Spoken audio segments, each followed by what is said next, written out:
આજે હું આ પુલિયાની મુલાકાત લીધી છે. આ મહાનગરપાલિકા ગાંધીધામે આ પુલ બનાવ્યો છે. તે આ બધો છે ને, આ બધો ખુલી ગયો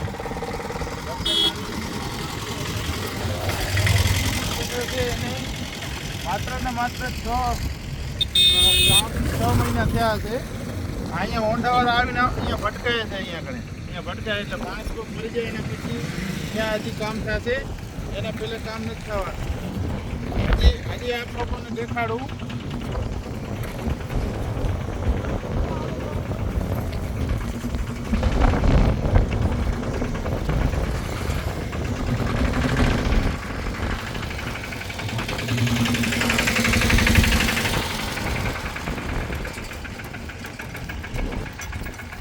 જો આમાં મોઢા આવે ને, મોઢા આવે એટલે આમાં ભટકાય અને માણસ ઉતરીને પડે ને તો આ ખાઈમાં જાય એટલે માણસનો બિચારાનો જીવ જ જાય.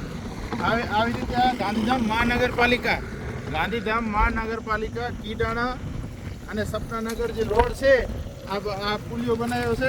લોકો મરી જાય એવી હાલતમાં અહીંયા ભટકાય એટલે તરત જ મરી જાય. જો ગાડીઓ હવે જોજો, આ મોટા જાય જોજો, આ ભટકાડી જોજો. હવે આજે ભટકાડી અહીંયા મટીરિયલ નથી નાખ્યો, ખાલી આટલો આરસીસી કરી અને આ બધું કરીને એટલે સુધીના પૈસા તો એને પૂરેપૂરા સરકારના આપણા ટેક્સના પૈસા લીધા છે.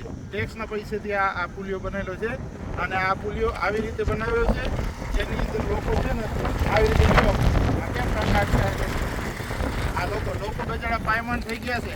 હવે આ મશીનથી જીતેલો જે મેયર બને ને, એ મેયરથી રિક્વેસ્ટ છે કે તું જલ્દી ભાઈ આ કામ કરાવજો. નમસ્કાર.